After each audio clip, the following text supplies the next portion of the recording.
Summer is the perfect time to refresh, refocus, and equip your worship team for the season ahead. For a limited time, we're offering a 20% off on all of our WTT workshops as part of our summer special. But that's not all. When you sign up today, we'll give you an extra 10% off just for hitting send on that email through our website.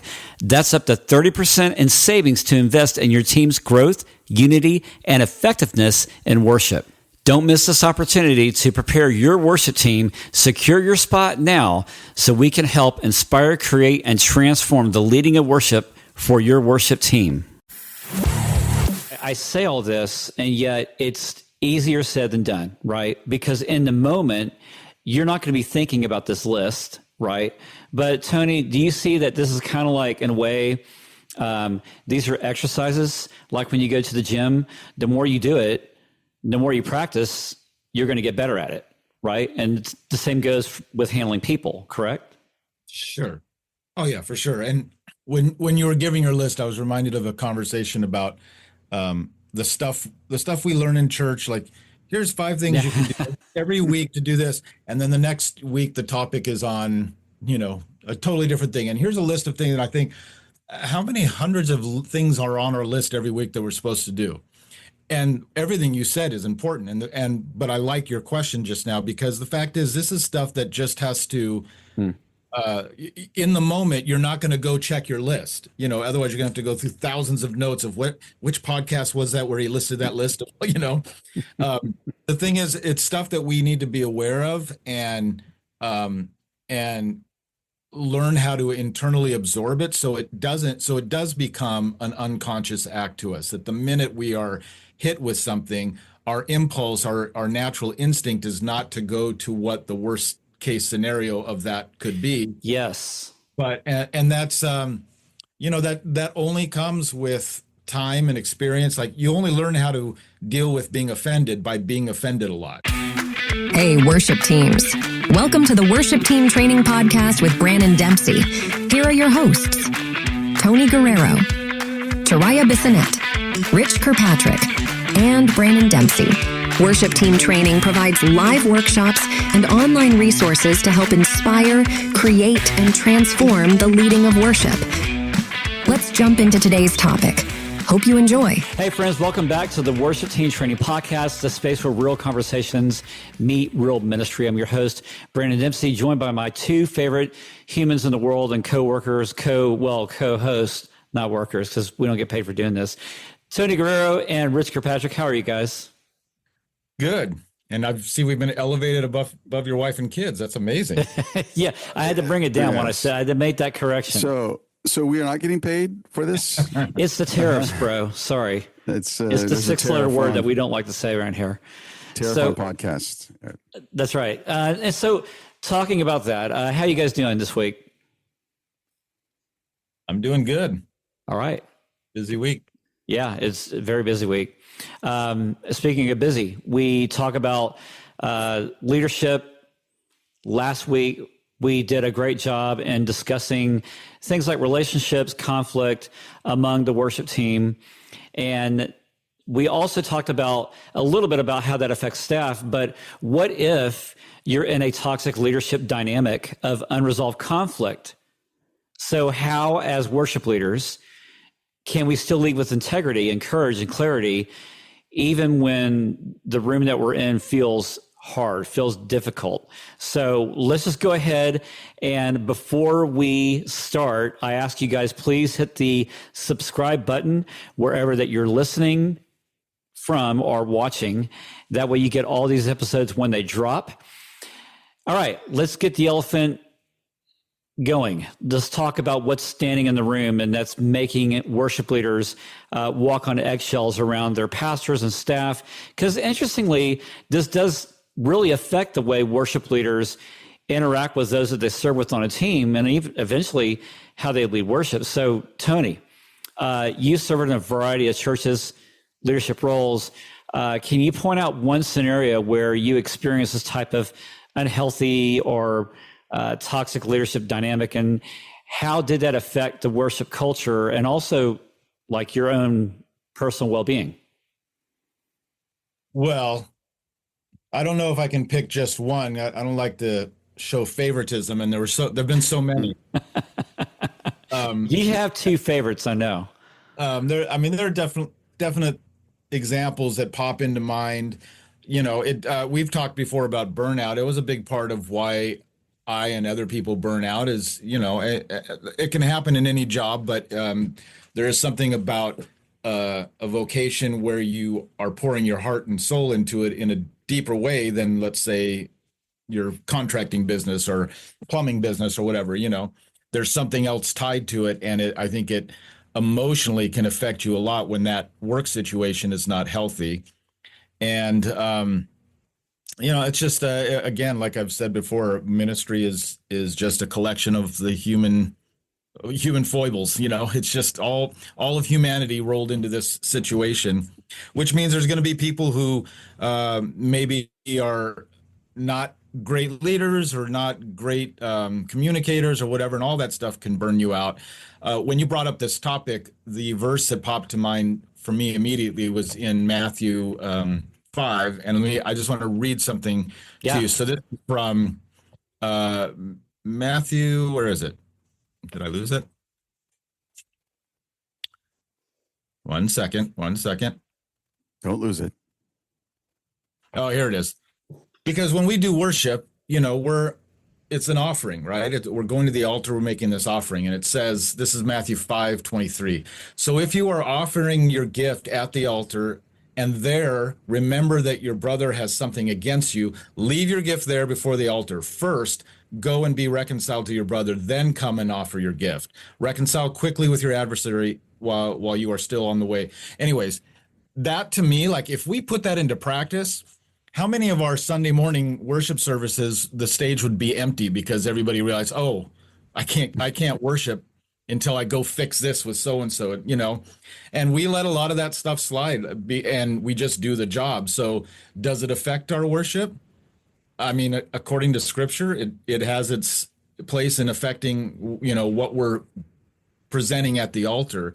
And I think we let, myself included, we just let a lot of stuff slide in our ministry. And part of it is just because this is our job. It's got to get done. It's Sunday morning or whatever it is we're doing. It has to be done. That's what I'm being paid for, or that's what I'm volunteered for, whatever it is. But boy, the Bible puts a lot of importance on relationship and reconciling, and even doing that before you go to the altar. And it's interesting, if I'm understanding correctly, and I'm no great theologian, but God is actually saying, put a pause on your worship of me and go fix that. Like one of the key things we were created to do, to worship God. And it looks like he's saying, hey, I don't want your worship until you go fix that. Mm-hmm.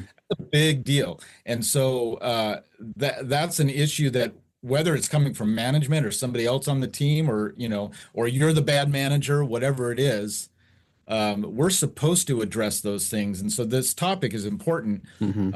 I don't know that I have answers, because I think it's something we all struggle with, but we can start with, what does God say we're supposed to do about it? And that gives us a good starting ground, I think. Yeah. I mean, I just had the thought, like, how long would the music be paused, right, on stage? That's interesting. Yeah. Rich, what do you think? I think that the principle here is really important about people. So worship is directed vertically, but expressed horizontally. And so that's something we have to remember as Christians in every application. When Jesus says, love your neighbor as yourself, love God, but then love your neighbor as yourself, right? Those two things is where all the law and prophets, everything about Christianity is about that. You look at Hebrews, where it says, don't forsake meeting like some do, because some people do, right? But why do you meet? You spur one another on towards what? More worshiping and feeling great in front of God's presence, in front of music? No, to love and good deeds, actions, to heartfelt actions and good deeds. So the measure for good worship, just from a macro meta standpoint, is how we treat each other as Christians, how we love one another, laying our lives down, the new command that Jesus gave to his disciples, also in loving our neighbor. And you could go further, loving the foreigner, loving the poor person, loving the people we don't like. So when we get into this little room and we let things fester. We let people in politics and their own expressions never get addressed. We're never spurring another one on. We're just kind of like poking each other for fun instead. We're going to have conflict. And this is why I believe personally why music in the church becomes a controversy for people, or what they experience on Sunday morning becomes such a controversy when churches are unhealthy, because of that Matthew 5 passage. Because we forget that, like I was saying, worship is directed vertically towards God, but it has to be expressed horizontally. Jesus came in flesh. That's how we live. And so when we just make it all about, I didn't feel great this morning, Rich, because something, and then we complain about the music, and maybe the music was bad. So it's not saying that's not true, but we make that such a high bar that we can't win. So I think a lot of the toxicity is that we're trying to fight the wrong battles. We're trying to solve a political issue with folks who aren't happy, who have left the church or are not coming as much anymore. The giving's down, whatever it is. We're trying to solve everything with this worship experience, as opposed to looking at it as part of our Christian practice, which includes what we do every other moment before we come to that wonderful, grand experience of worship together. So I do think we have to like ask that question. So when the pastor is, on us for whatever it is, which is great, but if there's conflict behind that, that's we're not loving one another. How we do things, the process of how we do things, is really the ends for Christians. How we live our lives is the end. There's no other thing that we're trying to achieve other than love in that process of learning to do it better and to grow. And so this is when we took worship. Did worship have a wow factor this week? Did you, whatever it was that the metrics of it, I think that's what causes a lot of this bad behavior, is unchecked bad behavior, I should say. We're going to have bad behavior anyway, but it's going to be unchecked if we have nothing greater to kind of say, this is what it's really about, folks. And we want to have the best music possible. And yeah, that's your job. You're not doing it. Maybe you shouldn't be doing it. But this is our real goal, is that people would love God and each other more. And Rich, how are you doing that as the worship leader when you're, does your team, do they know that you love them? Is that important too? I say it is. So, but I don't know if that answers the question. It just makes it, I think the metric is really the problem, I guess is what I'm saying. What do you measure the conflict by? How do you say this wins and that doesn't win? So it's not about me getting my way or whatever the politics of it is. It's more about what is the standard, like Matthew 5, that we're going to live by. Is that more important, or is some other metric more important? You're listening to the Worship Team Training Podcast. Be sure to follow us on our socials: Facebook, Threads, YouTube, Blue Sky, Instagram, Substack, and X. Also, please click the subscribe button from where you're listening to this podcast and receive all the new shows and downloads when they drop. Thanks again for following and listening to the Worship Team Training Podcast. Now back to our episode. Well, when we talk about infection, that is spread from one person to another. So when we talk about like our worship teams or even congregation and there's conflict, well, that's also related from somebody else within our staff. It just has this trickle down effect. And that translates into, complaints that are made every week, or the bad behavior that you spoke of, or even passive aggressiveness in an email or in a conversation. So among staff, do you think the problem is maybe people bring their personal agendas and problems into staff, Tony? Well, for sure. That's just our human nature. That's what we're going to do. I think one of the things that happens when we get offended by, I think a lot of this question is being asked about like your first question to me, like, did you have experiences with somebody who's above you, managerial, and it was not great treatment or whatever. I think our assumption is the minute we're offended, we are offended because we think we're right. The fact is, we may not be the right ones. Maybe that manager was the right one. And that's why, I only know 2 or 3 Bible verses. That's why I bring them up all the time. I always go back to, there's something in place for that. Matthew 18 is how we're supposed to deal with that kind of stuff. So if you have a manager and they've done something to offend you, you're not supposed to complain to your coworker. You're supposed to go to them. And then it should be in place if your church is set up healthy, it should be in place that if they don't respond to that, then you can go to another person. You bring somebody else into the conversation. And then after that, you go beyond that. And if it reaches the highest levels and it's still not resolved, then you're back to that, well, maybe this isn't the right place for me to be, which is a hard thing for us to do when we, love our job or we love the paycheck or whatever it is.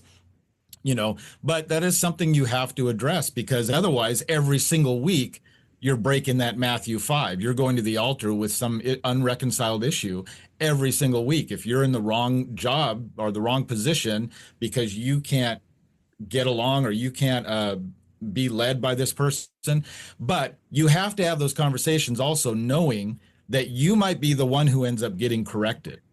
Right. And that's something when we're the offended party, we rarely think it's because we're wrong. Like, I'm offended because I'm wrong. That's never it. I'm offended because that person's wrong.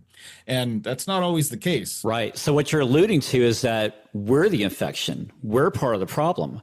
And it's our lack of security, our lack of self-awareness, right?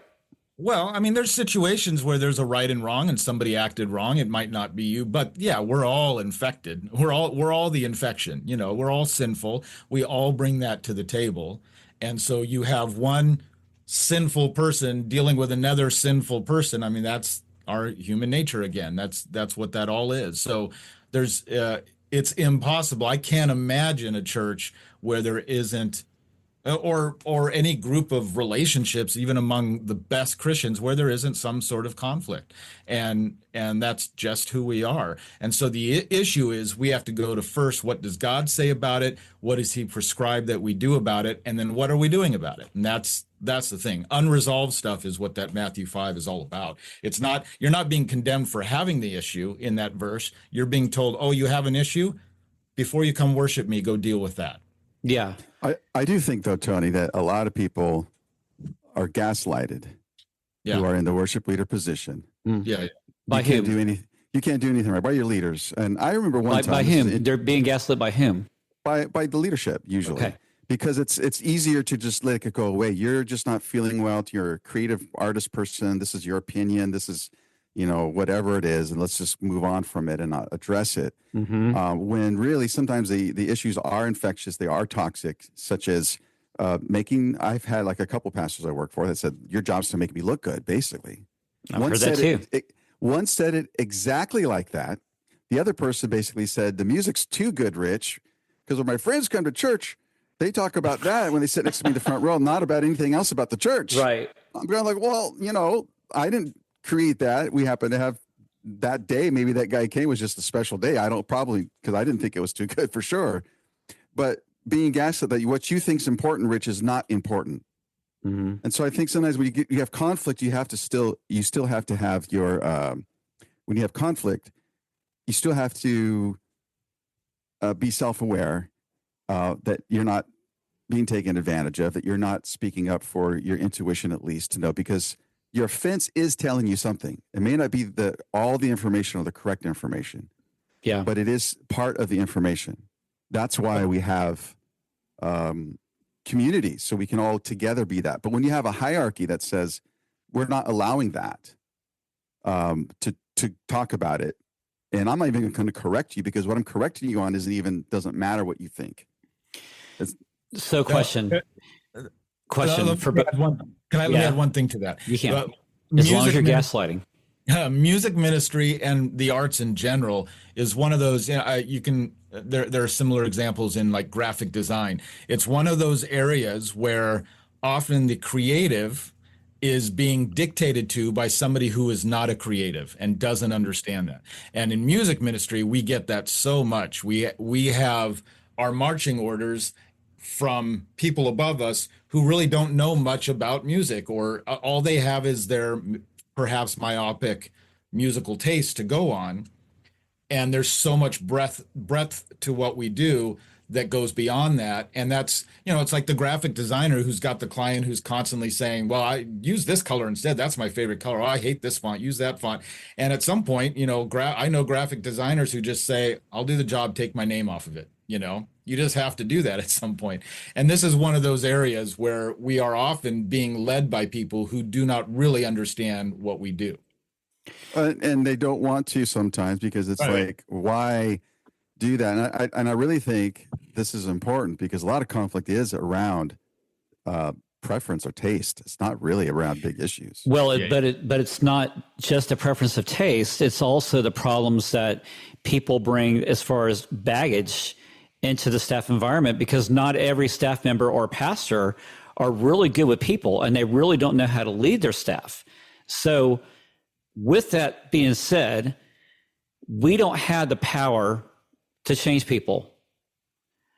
So this comes down, Tony and Rich, this definitely comes down to maybe changing how you respond. Well, yeah, I mean, that's always part of the answer. Is your response to everything dictates so much about your life and how your life is going to go and how your spiritual journey is going. Like we're it's like praying for your enemies. It's not in our nature to wish good things for our enemies, but we're called to go against that. So yeah, absolutely, we're supposed to, how we deal with things is crucial to the whole thing. So And Tony, again, how do you deal with that when people are hammering you, critiques, comments, they just don't like you?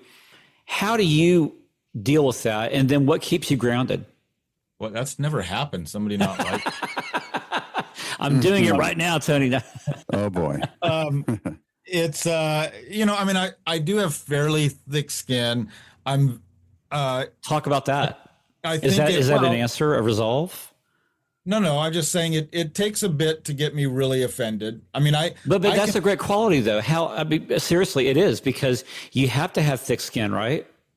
well, I think that comes from, like, here's the thing. I can feel and I can sense the slightest slight to me. It's not that I don't feel it or notice it, but it takes a lot to get me really bothered by something. And part of it is I recognize that whoever it's coming from, I recognize they're flawed. I recognize there's things in their life going on. I recognize all that. I have a fairly healthy, and we've talked about this before, a fairly healthy idea of who I am, what my capabilities are, what I'm good at, what I'm not good at. And so, the source of where let's say a criticism, the source of a criticism, I do have the ability to kind of put that into perspective. Like, if Wynton Marsalis criticizes my trumpet playing, that's one thing. If my mom's next door neighbor who's never played music in their, I don't know why I chose that, but Well, no, but that's valid. it's not necessarily the same thing. So I'm okay to like put stuff into perspective like that. It's not terribly hard for me. It's not easy for everybody. I'm fortunate that I have that ability. It comes out of a lot of years of kind of working at it, but I've never been too easy to offend. I guess I've just was kind of born that way. But you said a lot of good key points, though. And what I'm hearing from you is to, yes, have thick skin, but with a soft heart. You're not afraid of being vulnerable. You're not afraid of learning. You're not afraid. You know who you are. Rich, how critical is that for worship leaders to adapt to that same kind of mindset? And would it help? Yeah, I think you got to, having the ability to take a pause, which is really all thick skin is like, it hurts still, but I'm just going to take a pause before I respond, is a very important skill that no matter who you are listening right now, do that. Take a pause before you respond to anything, even great things like, oh, thank you, or let me think about that. That's okay. And that's really wise to do that. So I'm 100% endorsing everything Tony said. But one thing that I've used here in addition to that is I put things in two categories. Is this issue an issue of conscience, or is it an issue of preference? And so if I'm being presented with something that's an issue of my conscience, whether and I'm offended by that because my conscience is offended. This is not something I believe in, and if I have to lose my job over it, this is something I have to know, that we're not going to continue as an organization to act this way. And so that's a conscious. So that's a serious thing. In other words, those are the kind of things that you put a line on, you pre-do that, because those are things you believe in already. It's not something new. It's not just an emotional reaction. And then there are things that are preferences, like, Rich, sing this song instead of that song. It's not a conscience issue. I don't like this song, that song whatsoever. And I had that happen recently. But I sang it and I did my best job at it and realized that's my preference. And I don't have to like this, but I could still like myself, because my conscience is that this is just preference. And I'm able to serve and go under the radar and not make any issue or any drama over something that really, I need the capital for the next thing that maybe they'll give me my preference next time, right? But over here, when it's conscience, if I give away my conscience, if I give away what I really believe in, then I'm going to be just easily triggered, easily walked on, easily gaslit in the future, because I'm not going to have the fortitude to already ahead of time been keeping that ground inside. Hey there, worship leaders, feeling stuck in a musical rut? Is your team struggling with unity or commitment? Let's talk about leveling up your worship team. Imagine a tailor-made workshop that comes right to your church, designed to revitalize your team's skills and spiritual formation. It's budget-friendly and could be the game changer you've been looking for. Go to www.worshipteamtraining.com/workshops. Get 20% off when you inquire today. But I think that's just it. You're developing a filter. And that's something that is so important for us to have in ministry, because when you develop that filter, then you're having listed out options of choices. And one choice can be, am I going to react to this being said about me, or am I going to respond? And am I going to react to them telling me I'm going to sing this song? Am I going to react in a way that's going to be negative to say, like you did, I don't like this song, I'm not going to do it? Right there is emitting the infection, rather than responding and saying, maybe inwardly, I don't prefer that song, but I'm going to do the song because the pastor asked, or I'm going to do the song because maybe it's better for the team. And I'm going to put my personal agenda to the side and my emotions about it. And I'm going to proceed with doing what is right, just, and fair for the sake of the group. Tony, yeah, is that? But I say don't. I'm going to say don't put your emotions aside. That's not what I would recommend, because I can't do that. What I'm doing, though, is I'm saying, these are my emotions. I do not like this song. And I have good reason for liking it, but it's not worth me arguing about that. It's not worth me going. But in other words, I'm not just taking that hat off and becoming a robot over here. I'm choosing to do something that's really hard, actually, in this moment. And what I'm saying by putting emotions aside, what I'm saying is it's not to be clouded by the way that you feel versus what is needful in the moment, is what I'm saying. Yeah, that I still have to respect what I feel, because what I'm feeling in that what I'm feeling that moment comes from somewhere. It's just not letting that end your job, because you're going to let it explode to something that doesn't need to.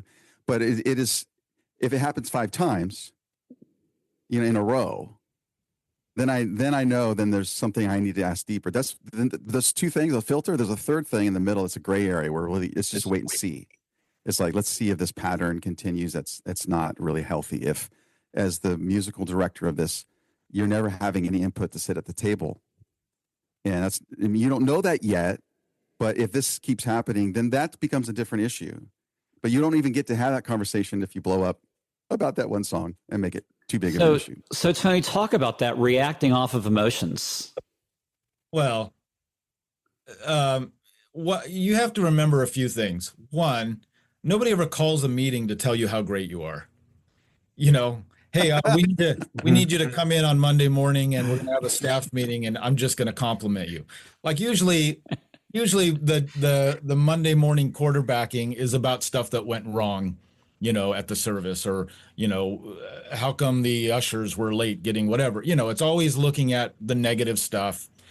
And with the, maybe the intended goal of just making everything better, we got to look at what goes wrong. And, it's not always this evil intent, but, we'll get most of our compliments from the little old lady in the front row who just loves the band so much, and usually from leadership we get some form of criticism, right? My current pastor, I love how straightforward he is. I've chosen songs, and the next day he's like, yeah, I was not really feeling that one. And there's always that little part of you that feels the dig because you liked it. But Sure. it's so easy for me to just go like, how many thousands of artists do I not like the sound of their voice? How many millions of songs do I not like? Does that make me this horrible person? It's exactly the same thing. It's exactly what Rich was talking about. It's about preference, and we're in a position where we're trying to present our preference to a bunch of people who each have different preferences. So there's no way they're all going to fall in line to that. And you're going to hear most about the negatives from people above you, from the leadership, because their preferences are going to be different on a multitude of things. And they're going to, the pastor is the head of the church to me in that sense, like that. I'm there to serve the pastor's vision for this church. And if I see a different vision, if I think we should be doing all heavy metal on Sunday mornings, I'm at the wrong church. He's not at the wrong church. I am. And so I think that's where a lot of the conflict is when you say, because you have people on staff that think that's their job to do whatever they feel is that God tells them versus, let's say, maybe a partnership with the leadership, right? Yeah, but I mean, isn't God, one of the things God tells us to do is respect that authority in that sense, that hierarchy in the church. Like we're accepting a job. We have certain, it doesn't mean you don't talk about things. It doesn't mean you can never challenge, but that's the job we've accepted. We didn't accept a job to sabotage, did we? I mean, I don't think anybody wants to do that in ministry, but that would be the only other alternative is I want to sabotage this pastor's vision of this church. That's not to say there isn't a pastor that occasionally needs that, but that's not necessarily the job you should be paid to do. Tony, I just wanted to say I was sabotaging all your ability to email outside of worship team training on Facebook. Yeah, thank you. Just saying. I would say that authority there's an issue here that I may disagree with a little bit, because like a pastor works for a board, which works for the people, which works for the Holy Spirit. And I think oftentimes a lot of the toxicity from the other side is that a pastor feels that his vision is all there is. And the way he preaches is there all there is. And so sometimes we're caught in that. And, so if you have, somebody who basically is the kingmaker and they're going to either, I'm going to help you, Rich, or not, because I don't like you. That happens in a toxicity when that authority is abused. And so I kind of am afraid of situations and systems now today where one person in a church, even the senior pastor, has so much power. Right. I think it's someone like Andy Stanley took himself off the board of his church because he was too powerful. And I think I think we got a problem with that. I agree with you. And different churches are set up different ways for sure. And by saying that, you're right. I mean, I perhaps said that the wrong way, but there is I guess a better way to illustrate that is, to most of your church body, the face of that church is the pastor and the worship leader. That's the Sunday morning face that represents that church. If those two aren't in line, then there's a problem. It's I don't know of a situation where the pastor is not an authority over the worship leader. I don't know of any where the worship leader has authority over the pastor. So that's sort of what I'm saying. Yes, the pastor may have a board he answers to or a denomination or whatever. But for that worship leader, if he's not in line with the pastor, if they have two conflicting visions on the platform, there's no way that's healthy. And we for lack of a better term, in the more subservient role, we're the ones who probably have to decide, is this where I belong or not? Yeah, usually I think it's decided for us. Yeah, well, that's true. Yeah, don't go to Tony's church. He'll decide for you. Feeling stuck or overwhelmed as a worship leader? Worship Team Training's mentoring program offers expert guidance tailored to your needs, from developing your leadership as it relates to your ministry, your worship team, and your personal development. This program fits your schedule and budget, helping you grow in worship, leadership, and spiritual depth. Transform your worship ministry with confidence. Check out the mentoring program today at www.worshipteamtraining.com/mentoring. Sign up today. Here are some things that I'm just going to list out. And Tony and Rich, I'd like to have your input on it. These are some things that I've adapted on my own throughout the years of ministry, because there's no one right way of doing things or handling people. And I've gained my help and support in view of other mentors and people that were older than me and younger than me, so I can learn from them. So here are 5 things I think that would be helpful. Number 1, set weekly check-ins with yourself, and just ask yourself, how's my heart? How am I responding to things that are being said among leadership and among my team? Take it a step further. Maybe it's asking from different perspectives from people that hey, this is what's going on, and what do you think of this situation? Secondly, there's a way of handling by using good language, of working with different people and that have opposing ideas and the infection, whatever. Language that would say things like, instead of saying, hey, I'm frustrated with you, maybe turn the conversation language to say, hey, help me understand. This is what you said here. This is maybe how I feel about it. Can you help elaborate of what you said so I can have a better understanding, getting on the same page with you? This is like extending, that's like Matthew 5, Tony was talking about. Thirdly is establishing boundaries with kindness. It's just, you're not being cold, you're being clear. And establishing boundaries could be the way of, if someone is getting mad at you in a staff environment, well, it doesn't mean that you need to react off of their energy either. You can decide for yourself how you choose to respond to that. And I think that goes back to the second point I was making, by using good language to help me understand, why does this frustrate you? Documenting is a great tool. So because if I get triggered, right, I get frustrated, because you're going to feel the emotions, like what you were saying, Rich. You're right. It is hard to put aside. So what I like to do is I'll just, I'm not really a journaler. I don't think I am, but I know I am. And I'll just write down the events that have happened, maybe how I feel about it. And then I'm able to step back and look at it objectively, and it helps me to calm down. And then I think the last point is finding that person outside the church. We've talked about this a lot also. Mentors, other different ages, people that can help you gain different perspective, because honestly, the problem may not be as big as what you think it is, or it could be over your head, and maybe you just need to have that extra nudge to help you look deeper within yourself, because it's really about us that's changing, not the other person. So, Rich, I see you kind of thinking there. What's going off in your mind? I love your list there of things. I think that's part of just becoming a mature person. Whether you're a worship leader or not, this doesn't matter. This is really important to be able to ask and have that. I'd say that just that growing in emotional intelligence basically is being humble enough to know, okay, here's a clearer picture of who I am, which I need other people to help me see. And so having that person on the outside that you can talk to is wonderful. If you have to pay him, it's great.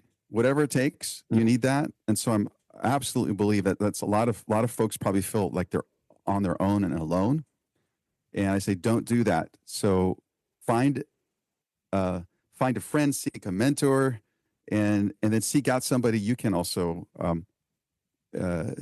encourage yourself. It doesn't matter how young you are, your encouragement is needed by somebody, I'm sure, that who's listening to this right now. And so, it's not easy. And sometimes there's no answer. Sometimes there's a situation where one person's right or wrong it's not a right or wrong issue. Like, it is a preference issue, but the preference issue is so big that it's a vision issue, like Tony's saying. And that makes it kind of, okay, now what do you do?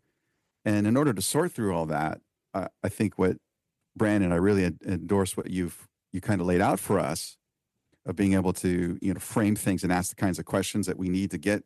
What is something I'm not seeing here? Help me out. to advocate for yourself, as well as not trying to pour gasoline on the embers. So it's really important. It's not easy, and you're going to have situations where your internal fire is, like the sun, but outside it's not really a big issue that's going on around you. And there's going to be some issues where you're going to, unfortunately, maybe you're minimizing what you're really experiencing, seeing is really a big, big deal, and everyone's trying to minimize it. And so it's true that either way, what you're helping us here with this list is finding that safe community and being able to document things, being able to kind of just be aware is the work, as well as just trying to show up and do the rest of the job. Well, but let me just say that I say all this, and yet it's easier said than done, right? Because in the moment, you're not going to be thinking about this list, right? But Tony, do you see that this is kind of like, in a way, these are exercises, like when you go to the gym, the more you do it, the more you practice, you're going to get better at it, right? And the same goes with handling people, correct? Sure. Oh yeah, for sure. And when you were giving your list, I was reminded of a conversation about the stuff we learn in church. Like, here's 5 things you can do every week to do this, and then the next week the topic is on a totally different thing. And here's a list of things that I think, how many hundreds of things are on our list every week that we're supposed to do? And everything you said is important. But I like your question just now, because the fact is, this is stuff that just has to. In the moment, you're not going to go check your list. Otherwise you're going to have to go through thousands of notes of which podcast was that where he listed that list of, the thing is, it's stuff that we need to be aware of and learn how to internally absorb it. So it does become an unconscious act to us, that the minute we are hit with something, our impulse, our natural instinct is not to go to what the worst case scenario of that could be. Yes. But and that's that only comes with time and experience. Like, you only learn how to deal with being offended by being offended a lot. And so, that's true. I mean, that's true of a lot of things. You only learn how to do stuff by going through it. And so embrace that season now. If you're in that season now, use this season now to learn how to deal with this, because you may not be in the same situation or at this church or under the same person 3 years from now. But what are you going to take with you? Are you going to take your short fuse of offense, or are you going to take the lessons you learned from being offended on how to deal with them? And that's where things like your list, the stuff that we gain through experience, all of that really carries. That's like, Tony, I love that. That's like learning from your mistakes in your own musicianship. You build upon it, and you learn how to not avoid the mistake. You learn how to recover. Listen, being human, being a Christian, all of this stuff, being a musician, it all takes practice. It's all the same. Everything we do takes practice. Learning to walk, learning to speak, everything is practice. So these are things. Your list, all the thousands of lists we get every Sunday at church and in every podcast we listen to, all of those things are practice. And it's all stuff we're supposed to do, and we'll never get them all right, but it's all working towards how God has called us to. We're aiming towards God's target, not our own. Love that. Rich, final thoughts? Final thoughts. Is this worth losing my job over, or is this just my preference? Talk about that real quick. Talk about that real quick. Rocking the boat. Rocking the boat. Sometimes you got to rock the boat. And I confess, as a younger person, there's times I should have rocked the boat where I just try to suck it up. And there's times I rocked the boat where there was nothing to rock about.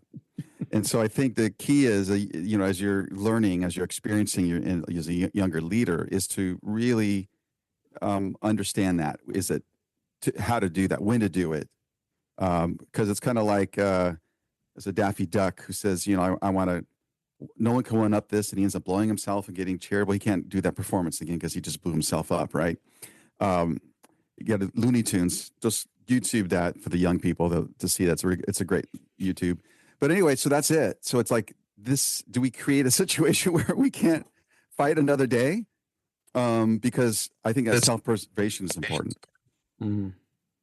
Well, And also, like, not every issue that comes up is as important as we think it is in the moment. Like, remember when the boat was rocking, Jesus took a nap.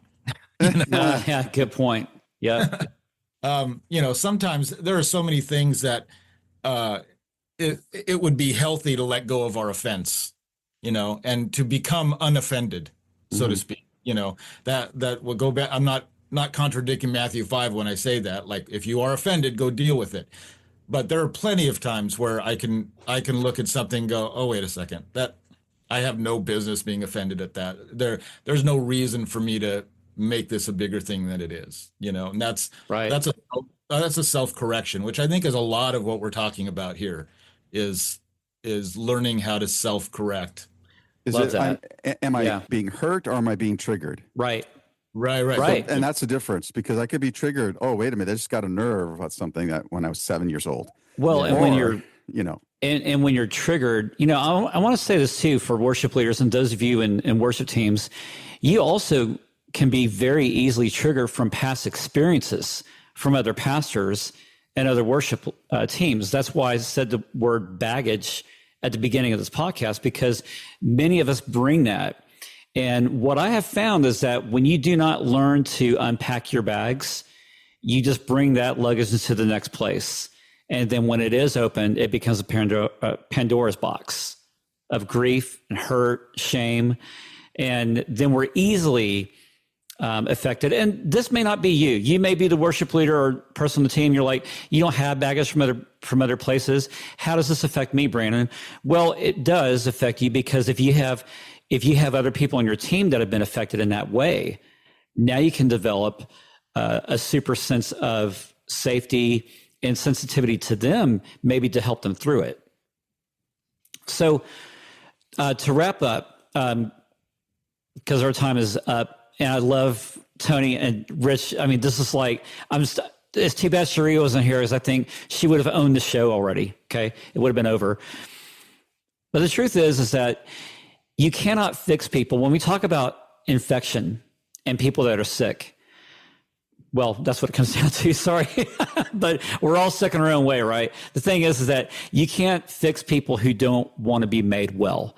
And I believe Jesus addressed that question very perfectly when he said to the Pharisees, do you not want to be made well? The reality is that we can be made well. You can protect even the work that God has called you to do. And here's how we do that, coming from Psalms 127:1. It says, unless the Lord builds the house, the laborers build in vain. We can build all we want in a worship ministry, but if we're not allowing the Lord to build us first, what are we doing? And really, what is our labor for? So, worship leader, don't spend your entire life trying to build something around either dysfunction or maybe from the baggage or scars that you already have that you just don't seem to be going anywhere, because true building comes from the inside out. Build with integrity. Build with people who are willing to grow with you, not to control you. And I say this because we in the church, we talk a lot about spiritual health, and we talk about, how many times you read your Bible and scripture verses. It's not about that either.